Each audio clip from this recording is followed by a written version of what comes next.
arziki abokan kasuwanci, ni ma ɗaya ne daga cikin 'yan kasuwancin na Dalodin. Game da jita-jitan da na ji ana ta cewa wai za a hana mu fassara da shauransu da mai dan Allah bari in tambaye ku, mun haka ana fassara din nan wallahi tallahi yana da fassara nan na rantsi ma da girman Qur'ani ya yawo da kuma yana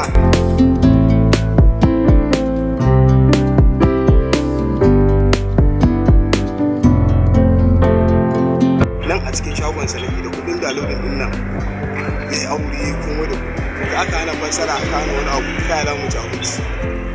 Na rantsi Allah subhanahu yake gata mu, me ya gata mu, shi yake taimaka mu, shi yake mana komai da komai. Na rantsi ma da Allah, amma ya za a ce wai za a hana wai fassara a hana waye da waye da zai ba.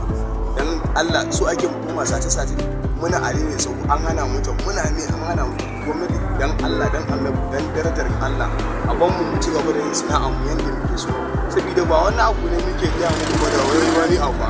Na rantse ma da Allah to muna ɗaukan fasta naira nawa, naira 70 muke siyan fasta zuwa 80. Za mu tura yara naira 30 a sati. Yara suna zuwa nan a kullum suna zuwa kusan su 20 ko sau 100 ma ya san na gama. To za a zo a ce za a hana fassara dan girman Allah, dan darajar Allah, dan darajar Allah, kar a ce za a hana fassara. Wallahi sana'a ta da sana'a ta da dan Allah dan ina so kar a hana fassara dan Allah.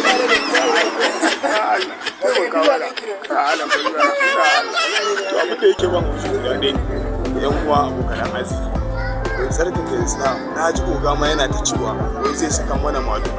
Kai ina kallon tallan madukun nan na san an yi bala'i, an yi masifa a cikin tallan madukun nan. Yan uwa na gaskiya yan Dalodin ku ba shi haɗin gwiwa 100% mu je mu inda ba shi karfafa siyan fastar malu.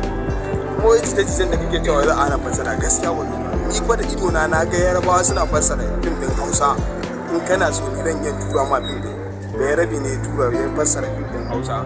Yarabawa suna fassara, Iyamurai suna fassara, to kuma ce da mun fassara na Indiya su kansu Indiyan ma ba su magana ba yau.